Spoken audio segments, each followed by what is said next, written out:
Coming up on show 522, a new high-powered plug, Ford and VW sharing their toys, and Elon Musk's recommendation of when to buy a Tesla. Well, good morning, good afternoon and good evening wherever you are in the world. Welcome to EV News Daily, your first one of the working week, Monday 8th of July today. My name is Martyn Lee. What I do is I go through every EV story that I can find, and some days there are literally hundreds of little bits of news flying around, but these are the really big stories that I know you're busy. Hopefully these save you time. Thank you as always to myev.com. They are the ultimate time saver. They're all about buying and selling EVs in the US. I was flicking through it again today, and you know what? It is kind of depressing for me being this side of the Atlantic. Used Tesla prices, particularly for the Model S, where you've had the left-hand drive versions for so much longer. The used prices are just, if I do the conversion to pounds, depressing. The cheapest I can get a Model S here, like a good one, like the one that you'd want, is at least £40,000. Go check it out for yourself. See what the prices are in the US. Go to myev.com. An update that I just found, I found a PDF online today, and I was really fascinated with it, so I thought I'm going to bring it to you first, as the first story on the podcast today though. However, the PDF is dated the 10th of June. So even though this passed me by at the time, I didn't recall an announcement about it, I didn't see this news anywhere. I do want to bring it to you on the podcast because I found it interesting. This may not be topical, but I'm certainly thorough. The Charging Interface Initiative, otherwise known as CharIN, is a registered association, the purpose of which is the worldwide promotion and support of the CCS plug, the combined charging system. Well, a CharIN task force has been formed with the following purpose statement, and I quote, define a new commercial vehicle high-power charging standard to maximise customer flexibility, end quote. So a bit buzzwordy, a bit corporate, it was named the High-Power Commercial Vehicle Charging Task Force. So a group of people have got together on the HP CVC. Now that is catchy. Well, the high-powered commercial vehicle charging standard is effectively, what would be a new set of standards for charging commercial vehicles. And that's why I found it interesting, because everyone, it seems to be on the side, as in they take sides, very territorial. Like, I'm all about CHAdeMO, I'm all about CCS. No, the Tesla plug is the best. And so we have here the news that there's going to be a new charging standard. So how many people will be in a few years' time being, I'm all about this, and fighting it just seems, I don't know, it seems very tribal. But it obviously all depends on what EV you've bought. The CHAdeMO lot are like, hey, ours is bi-directional. Anyway, moving on. This is a new charging standard, which by any means, if you're into the EV industry, is huge news.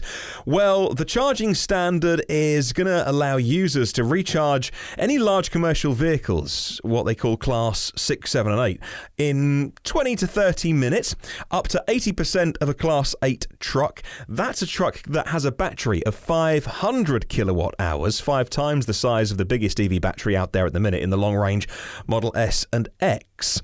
The new standard wants to deliver 4.5 megawatts. You heard me correctly. 4.5 megawatts. So let's put that in context. Your average charger, a rapid charger, is 50 kilowatts. A really good one is 150. If you're lucky enough to be on a high-powered charger, 350 kilowatts. These are things like the Ionity chargers, the ones that just sponsored Bjorn Nyland's 24-hour record-breaking attempt over the weekend. That's 350. If you went to 1,000, well, that would be a megawatt. And this new charging standard for charging up commercial vehicles, like the Tesla semi-truck, well, that would be 4.5 megawatts. The amps they want to deliver, how much current? Well, that's 3,000 amps. Some of the OEMs represented by the association, well, they are Daimler, Fiat Chrysler, BYD, MAN, Ford, GM, Hyundai, Porsche, Proterra, Volvo, and here's the key, Tesla are part of that association. And here's where the story gets really interesting, and like I say, passed me by at the time, but this is super interesting. Well, the task force called for contributions last year to solve the requirements of commercial vehicle charging. There were 5 submissions made. One of those was by Tesla. Now, all 5 submissions have been reviewed. They've all been graded based on how well they solved the various requirements and on technological readiness. The task force have reviewed the submissions. They did it online, and then they did it after presentations at an in-person voting event. That was held May 16th earlier this year. Ranked choice voting was used to find the winner. The winner has been chosen but not announced. So again, have I even missed... This was back in June. Has there been an announcement? I simply haven't heard it. I can't find anything online today. So, May 16th they had their meeting. They've now decided the winner, but what is the winner? I just can't find out. But we know one of the 5 groups who put together a submission for what the standards should be of the new commercial vehicle chargers, well, that is Tesla. And you can bet that that's exactly what they would put on the Tesla Semi. So these charging standards that they suggested, you can imagine they would be based on what Tesla do already. We know that they are talking about, was it mega chargers or giga chargers or something they called it at the Tesla Semi reveal. And so battery packs are going to be huge on all commercial vehicles, on the trucks, and whichever one of the 5 wins, because Tesla are part of this alliance, this group of people working together, even then you can imagine that they have some say in the charging standard. I'm going to carry on digging. I've been looking at this story all day today. I find it super fascinating. I'm going to put a link to that PDF in the show notes if you want to read it. I found it online, and it wasn't on like a regular EV website or anything like that, so I couldn't find this reported anywhere by Inside EVs, Motor One, Electrek, any of the usual places that I would flick through. So if you can help, if you've got any insight on this, let me know. You can email me as always. Well, BMW have had a interesting history with EVs, and as much as their history is interesting, their future is perhaps even more interesting. When BMW picked their current CEO, Harald Krüger, to run the company just over 4 years ago, he was the perfect candidate. He was young, he was personable, and had decades of experience across the company. Krüger appeared ready to guide BMW into a future of electric cars, self-driving cars, shared automobiles, says Yahoo Finance. But a couple of days ago, 2 weeks before his contract was coming up for renewal, he's quit.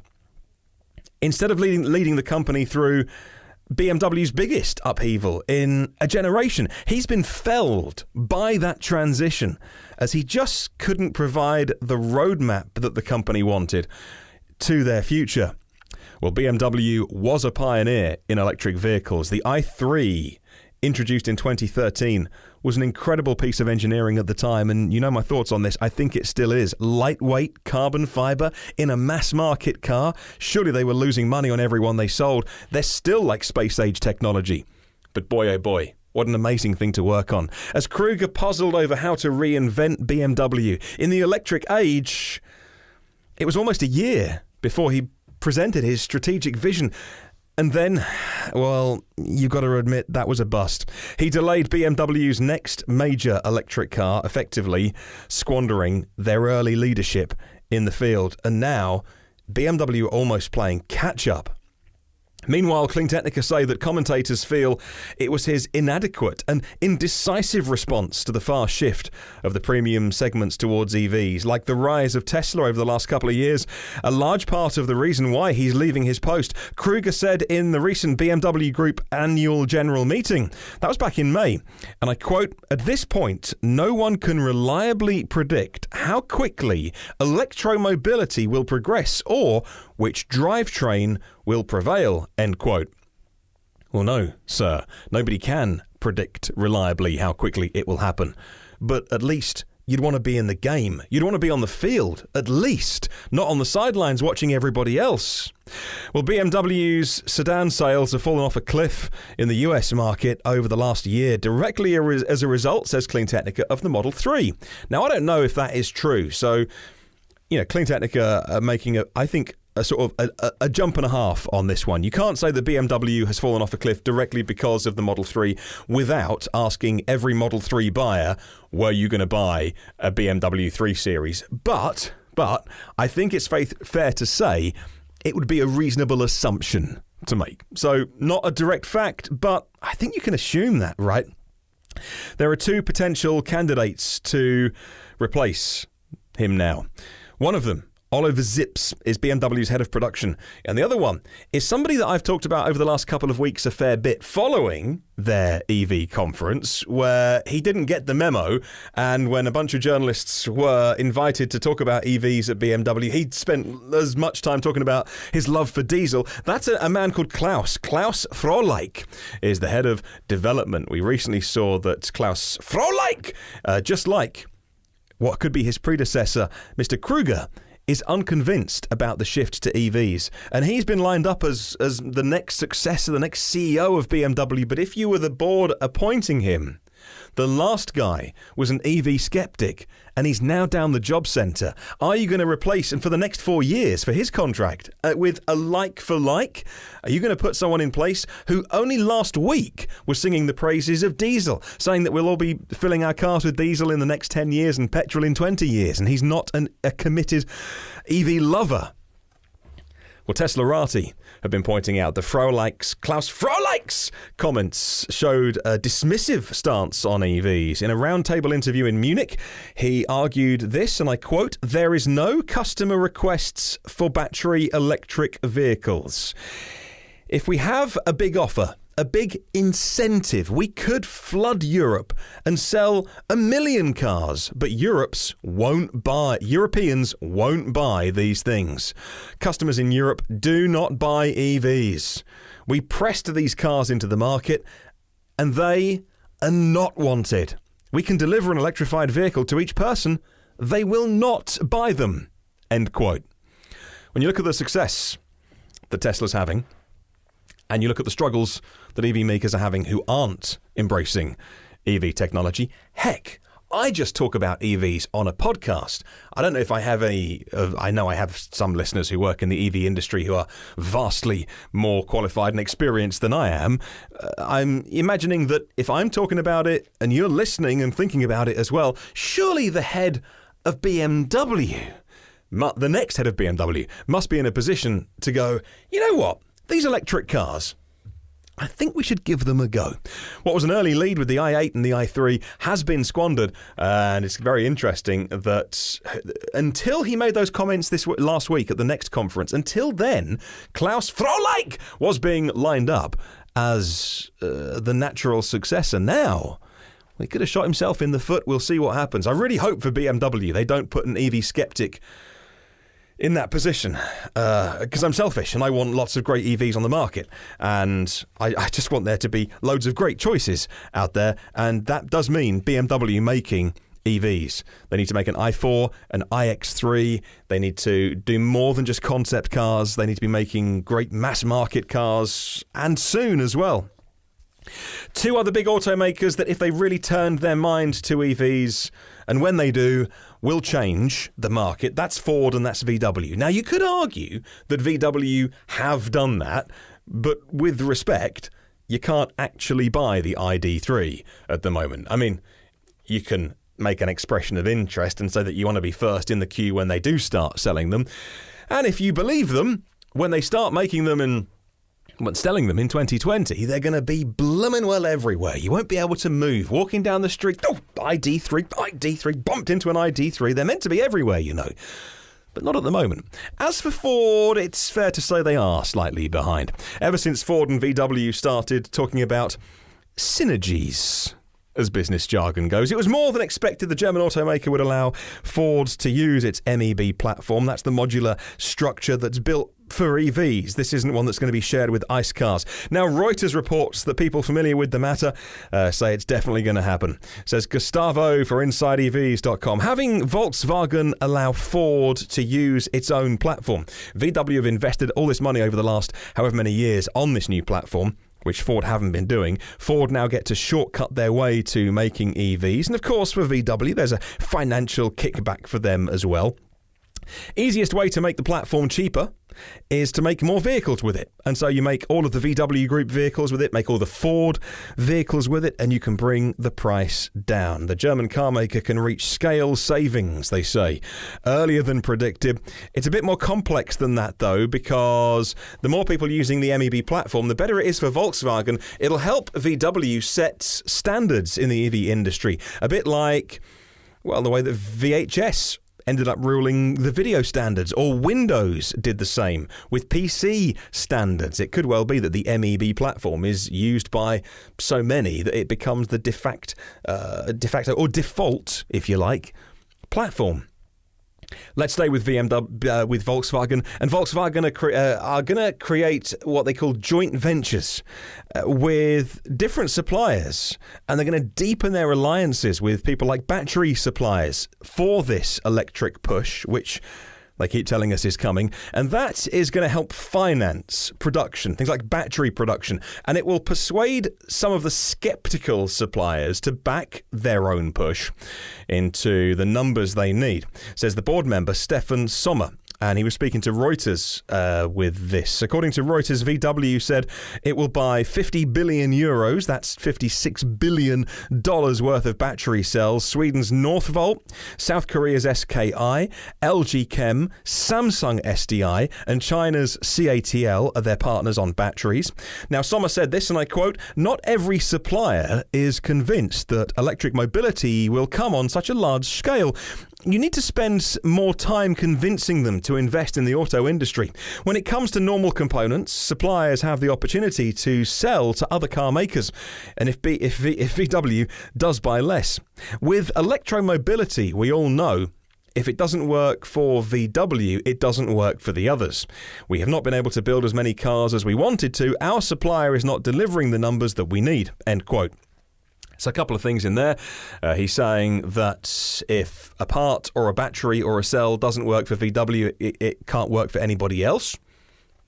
Take that how you think.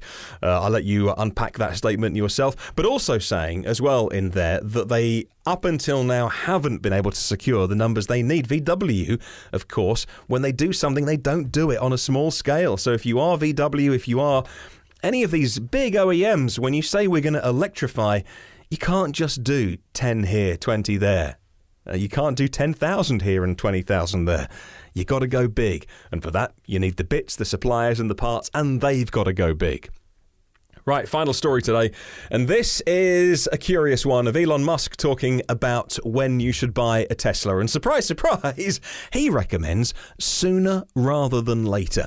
If you're thinking about buying a Tesla, you might want to do it now, at least if you are listening to Elon Musk's Twitter feed today. And his vision for the company's future, answering a question on Twitter on whether consumers have a limited time to buy one of the Tesla cars, he at first answered with a one-word, simple yes, according to Mashable today. Well, he later would go on to clarify that. Maybe somebody saw his tweet and went, Elon, can you just clarify that, please?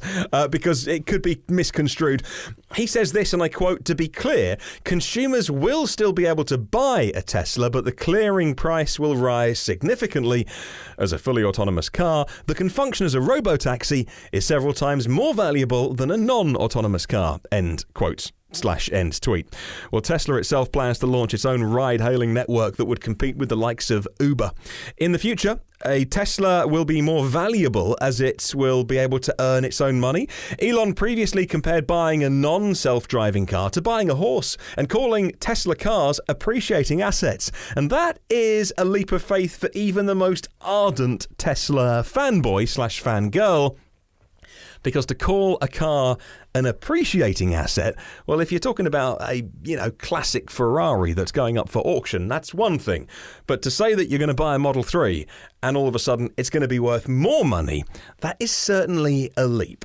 Elon's version of the future is where your car, when you're not using it, can then go and earn its own money by being fully autonomous. From my perspective, and I talk about this every day, and maybe you listen every day, and if you do listen every day, thank you so much for listening to this podcast, but I am talking about this stuff every day.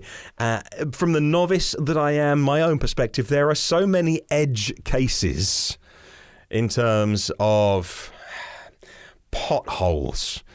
big ones that you'd want to steer around, otherwise they're going to wreck your suspension, of unexpected scenarios, of just so many wildly complex edge cases. We know that autonomy will get here, but that final 1% needed for the car to drive itself out of your driveway, go and earn a few $100s and then come back all while you're sleeping, it's not short term and it's not medium term. It's such a long way away, even with the super brains that work at Tesla. So if you're putting off buying one of the Tesla cars thinking, I'm not ready to yet, you know what, even though Elon says buy now, I think you've got a while to wait.